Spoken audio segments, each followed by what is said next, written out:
Diversidade. Buscar na diferença, diversão, mudança de rumo, encontrar nossa unidade. Ouça. Diversidade. Aponta, ensina, une.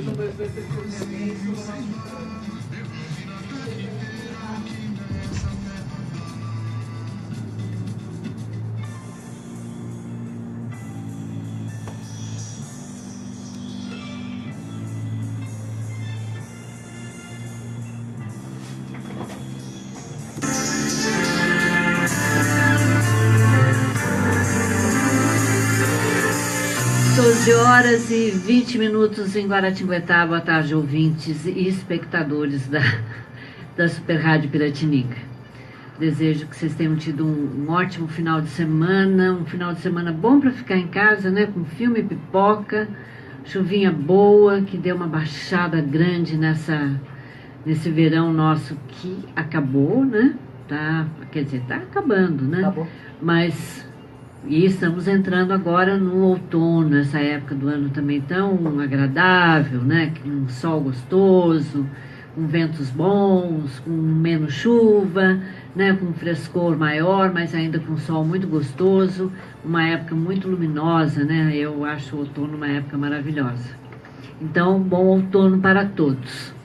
Quero cumprimentar o pessoal da Secretaria da Cultura, que continua como foi o Flávio, o antecessor, fazendo um trabalho bastante dedicado. Flávio foi para a gente também um período maravilhoso de resgate de belíssimos trabalhos, né? E agora essa turma aí está continuando.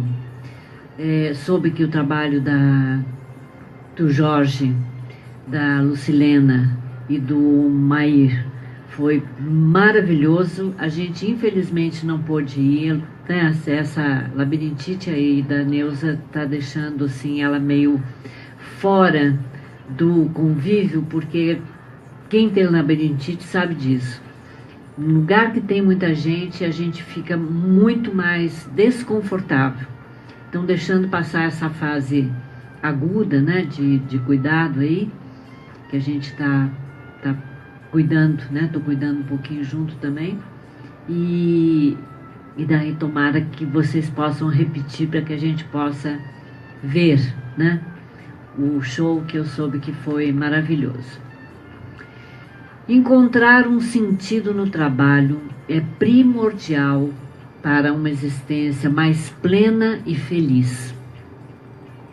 A grande dificuldade, no entanto, é descobrir um caminho que una a atividade profissional com a sua essência, né? A essência da gente aqui dentro, né? Uma das maneiras de fazer isso é experimentar algo novo que o tire da zona de conforto. Acho esse tema interessante para a gente começar a nossa semana, o nosso outono. Essa época que nós estamos vivendo aqui no Brasil de reciclagem, né, de vida, de trabalho, para muitos jovens, para idosos, para adultos, estamos vivendo sim um período rico de novas oportunidades, muita gente deixando empregos antigos, começando a se interessar por áreas novas, diferentes. Isso se chama sair da zona de conforto. Não se aborreça com esse período, na medida do possível, né? Procure encontrar na dificuldade uma solução. Lógico, a gente precisa sim de ajuda nesse período. Acho que é importante a gente aprender a pedir ajuda na família e aí criando, né, uma vivência solidária para começar dentro da própria família. É possível a gente se ajudar enquanto estão todos em construção. Nós somos seres humanos em processo, né? A vida é um processo. E se a gente se abrir realmente para essa realidade, que a vida é um processo, que estamos sempre em construção e que estamos todos aprendendo, esse ajudar um ao outro se torna uma outra coisa muito gostosa de ser feita, porque daí todo mundo aprende junto, né? E aprendendo junto, os ganhos, Os lucros não são só de dinheiro, os lucros são lucros imateriais, né? Os lucros que vêm da convivência, da compreensão, do respeito, da necessidade de ouvir o outro, a necessidade do outro, o sentimento do outro, de não querer ter sempre razão naquilo que a gente fala, mas de saber realmente colocar-se um pouco no lugar do outro, ser menos crítico, menos julgador, né? E mais colaborativo.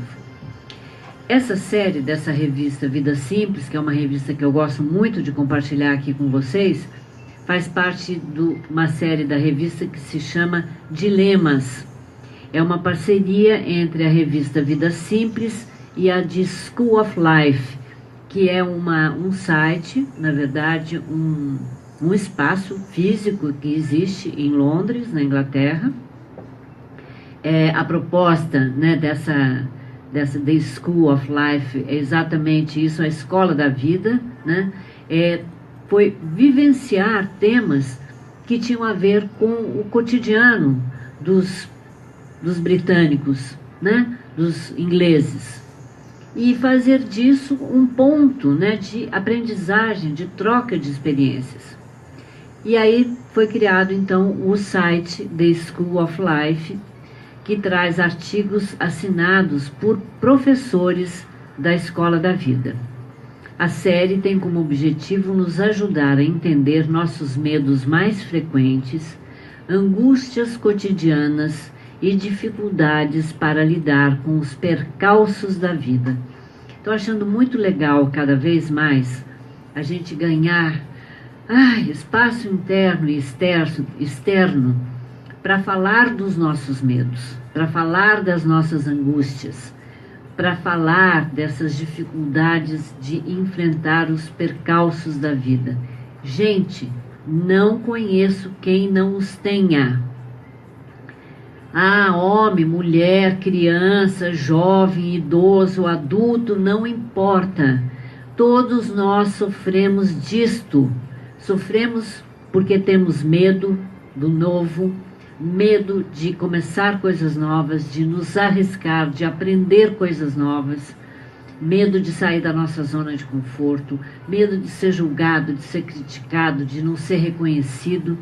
Todos nós sofremos de angústias, todos nós temos percalços, não existe quem não tenha, e parece que atualmente, cada vez mais esses temas, né, estão chegando bem juntinho da gente, para que a gente possa ficar à vontade para falar deles, para ouvir, né, para trocar com outras pessoas essas realidades do nosso cotidiano humano.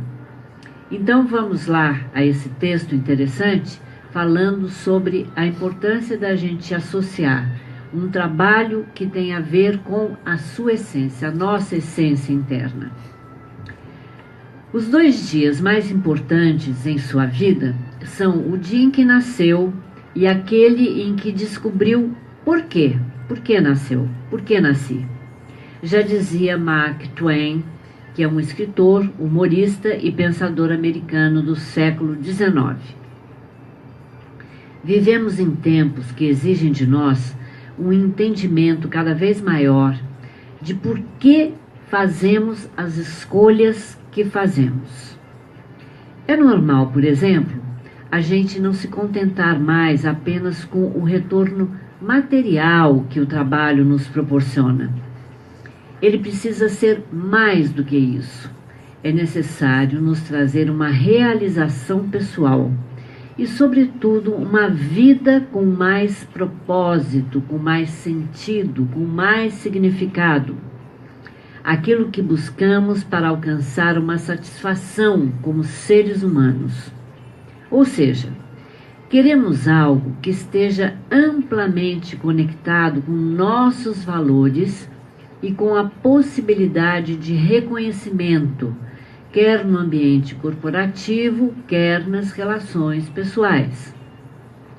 O filósofo e educador brasileiro Mário Cortella traz uma dupla definição oportuna do termo realização, que nos ajuda a entender essa dinâmica de trabalho e vida pessoal.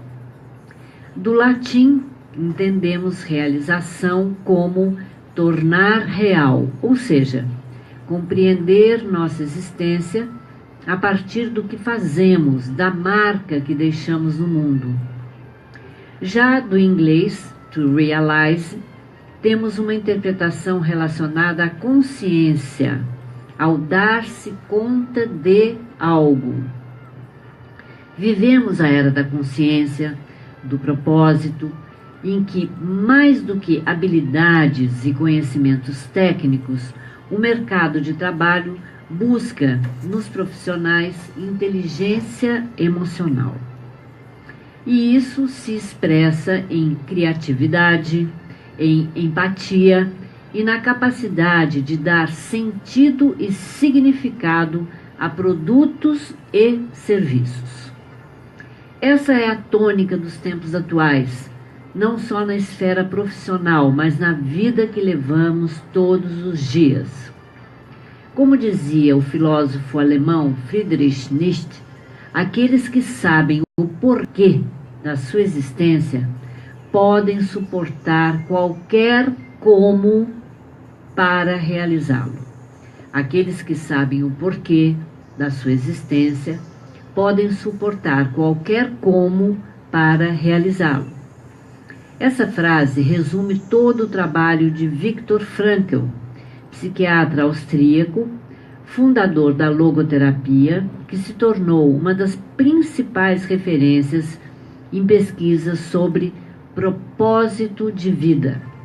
Ele mesmo conseguiu suportar todas as dores dos campos de concentração nazistas porque tinha uma intenção maior: ajudar outras pessoas e naquele momento e depois. Nós que nunca vivemos uma guerra, muito menos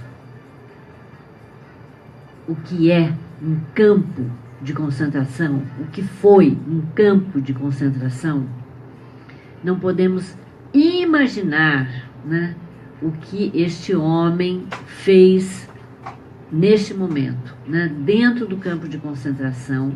Ele decidiu que ele queria ajudar outras pessoas ali naquele momento e depois. Então, o que ele fez com esse desejo interno, este propósito interno, esta intenção? Ele criou, né, um propósito para ele, algo maior do que aquilo que ele estava vivendo, para dar sentido para ele ir além daquilo que ele estava vivendo, que devia ser terrível, né? E com isso, ele se ajudou e ajudou muita gente a ir além daquele momento. E isso se tornou um trabalho terapêutico, porque ele compreendeu que realmente, quando você tem um propósito, você consegue ir além daquela dor que está te limitando naquela hora, né? Mas ele não sabia que tinha esse propósito até estar diante dele. Quer dizer, foi quando exatamente ele se viu vivendo aquela situação horrorosa dentro do campo de concentração que ele descobriu um propósito para a vida dele. O que realmente importa não é o que nós esperamos da vida, mas antes o que ela, a vida, espera de nós, disse ele. A gente é colocado, né, em algumas situações e daí a gente sente isso, a vida falando para a gente, e daí? Agora, o que você vai fazer diante disso, não é? Quem nunca se deparou com uma situação não planejada, com certeza ele nunca imaginou que ele fosse para um campo de concentração, não é? Quem nunca se deparou com uma situação não planejada, como por exemplo, receber uma oferta de emprego e de repente essa possibilidade se tornar a coisa mais importante para alcançar a realização, a chave para a felicidade? Situações como essa nos mostram que não precisamos necessariamente saber de antemão o que queremos ou do que gostamos para então buscar fazê-lo. Muitas vezes, precisamos apenas experimentar, fazer sem saber se aquilo fará sentido, abrir espaço para o desconhecido, agir com ousadia. Isso sim, pode nos indicar o caminho da realização. Afinal de contas, a vida é feita de planos e circunstâncias externas. O importante é observar quais os sentimentos que brotam dentro da gente quando nos colocamos nesse tipo de situação inesperada ou nova. Uma sugestão: nunca deixar de se perguntar: por que estou fazendo isso ou aquilo? Isso é estar consciente dos seus atos, estar presente no mundo e fazendo valer essa breve existência, que é breve, né? Essa consciência é alcançada através do hábito, assim como toda virtude humana. Aqui falamos do hábito do reconhecimento a partir de duas lentes, de duas visões. A primeira é a lente do autorreconhecimento, ou seja, aquela que nos permite nos reconhecermos naquilo que fazemos. E aí vale perguntas simples como, por exemplo, por que isso é importante para mim? Por que gosto de fazer isso? Quais são minhas qualidades e fragilidades? Essa é a lente do autoconhecimento.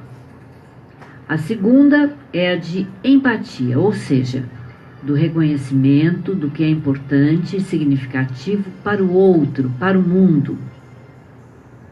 A combinação dessas duas perspectivas, uma voltada para o autoconhecimento e a outra para a empatia, como Aristóteles já dizia há mais de 2000 anos, aproxima o homem da grande busca pela felicidade, onde as necessidades do mundo e os seus talentos se cruzam. Aí está a sua vocação. Era isso que Aristóteles dizia 2000 anos atrás. Onde as necessidades do mundo e os seus talentos se cruzam, aí está a sua vocação. Entendendo vocação como nossa missão ou propósito maior na vida.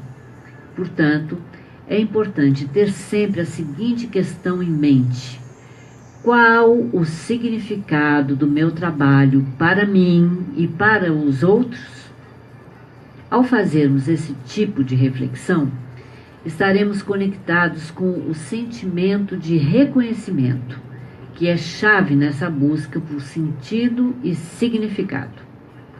Por sua vez, uma atividade que permita um auto-reconhecimento é fonte de motivação. E a motivação gera a busca por excelência naquilo que fazemos. Excelência, o que é? A gente ir superando, as nossas próprias dificuldades, os nossos próprios limites, enquanto estamos nos aperfeiçoando, melhorando naquilo que a gente está aprendendo a fazer. Mas e se mesmo assim não consigo identificar do que gosto ou o que tenho a oferecer? Quais são as minhas paixões e meus talentos? Uma forma simples de exercitar esse hábito é passar a identificar e reconhecer as boas coisas da vida, começando sobretudo pelos pequenos prazeres. Por trás deles podem estar escondidos possíveis talentos e paixões. Por exemplo, o que pode estar por trás do cheirinho de café logo cedo? Uma forma de aprofundar essa reflexão é fazer o mesmo exercício identificando as frustrações do cotidiano. Primeiro as próprias, depois as dos outros. E a partir daí conseguimos enxergar necessidades, lacunas que são possíveis espaços de atuação profissional. Cruzando as duas reflexões, prazeres e frustrações, conseguimos entender em que medida nossos talentos e paixões podem atender às necessidades do outro e do mundo, e nesse momento vamos ficar mais próximos do pensamento aristotélico citado anteriormente. Afinal de contas, apenas gostar do que se faz não traz a satisfação plena, se ninguém mais se interessar ou se beneficiar daquilo. O economista Muhammad Yunus, que é o criador do microcrédito, define lá na Índia esse estado como a suprafelicidade. Portanto, quanto maior nosso autoconhecimento, maior nossa sensibilidade e capacidade de servir a interesses maiores do que apenas os nossos e, portanto, de sermos mais felizes. O autoconhecimento nos proporciona sair do piloto automático, que nos distancia de nós mesmos, o piloto automático, e não nos torna autores de nossos feitos, mas meros reprodutores. A maior parte de nós ainda funciona, grande parte do tempo, no piloto automático. A gente vai reproduzindo gestos, falas, atitudes, ou aprendidas, ou incorporadas na nossa existência, e isso nos afasta do que é fazer o nosso autoconhecimento, uma reflexão pessoal sobre o nosso fazer diário. É fundamental que a gente aprenda a fazer isso. Não é pelo outro, é pela gente mesmo, E para ir ganhando cada vez mais esse sentido, esse significado, esse propósito de satisfação pessoal, e de satisfação pelo bem-estar das pessoas a quem servimos com o nosso trabalho. Então, esse reconhecimento, na verdade, tem que ser primeiro um reconhecimento da gente mesmo. Puxa, eu não estou satisfeita com o meu trabalho. Ou, nossa, estou super satisfeita com o meu trabalho agora. Estou sentindo que eu estou caminhando por um lugar legal, que eu estou fazendo novas descobertas, que tem outras coisas aqui que eu quero aprender, que eu quero estudar, eu quero ter contato com outras pessoas nessa área, ou nessa área que é diferente da minha, mas que vai enriquecer a minha.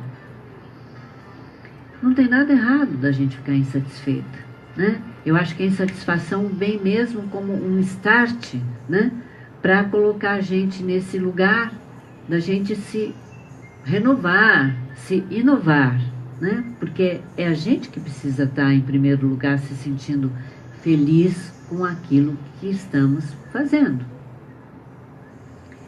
Portanto, quanto maior nosso autoconhecimento, maior nossa sensibilidade e capacidade de servir a interesses maiores do que apenas os nossos e, portanto, de sermos mais felizes. Uma pessoa consciente das razões pelas quais faz o que faz é mais eficaz e motivada. Construir uma carreira com significado é, de certa maneira, empreender a si mesmo. É criar condições para que a vida profissional contribua para a realização de nosso propósito maior. Lembrando que para alcançar isso não basta apenas a paixão pela sua atividade, mas também o sentido do que você faz para o outro e para a sociedade. Tudo na justa medida. Eu tenho uma amiga muito querida, que se aposentou recentemente, mas não para de trabalhar. Ela tem outras atividades, mas aposentou-se do que ela fez durante muitos anos.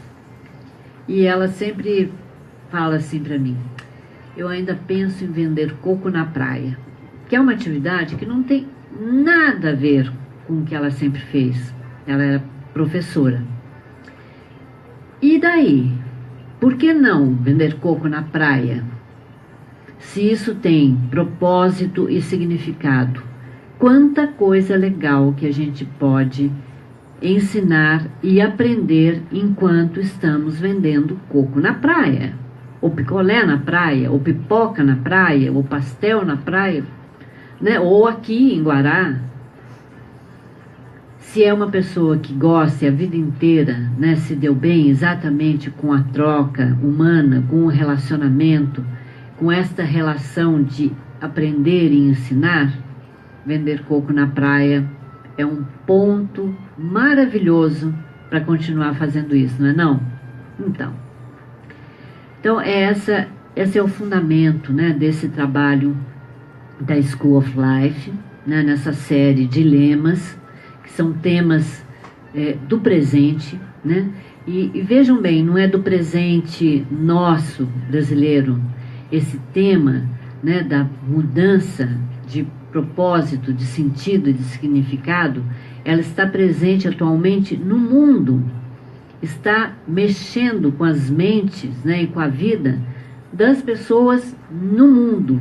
Portanto, aproveitemos essa oportunidade, né, e a gente pode ganhar muito com isso, né, ainda que a gente se sinta no momento, né, de que o chão está balançando, eu não sei muito bem o que eu vou fazer. Tudo é processo. Estamos em processo e estamos em aprendizagem. A gente só tem a ganhar com isso.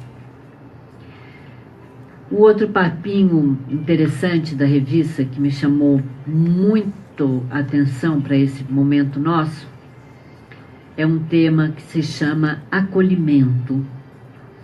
Saiba acolher. Receber um abraço demorado no momento difícil, um colo ou um carinho.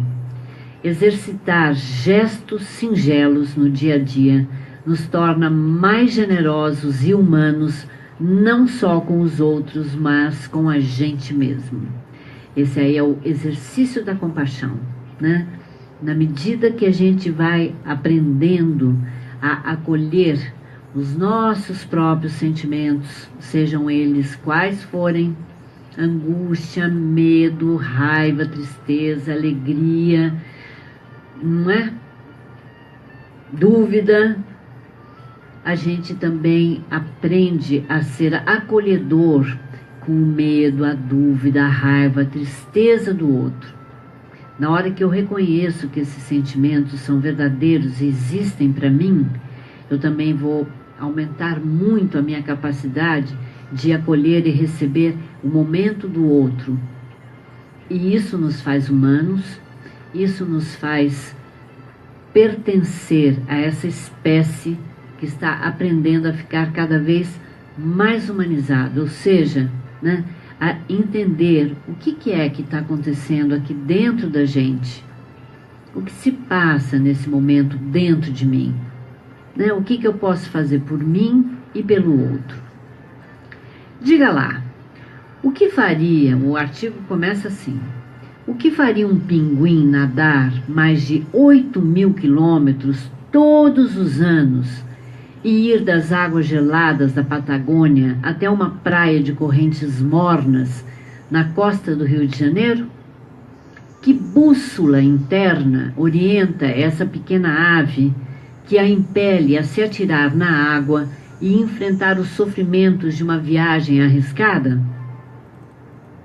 E qual seria o tipo de recompensa que a faz voltar anualmente ao mesmo local?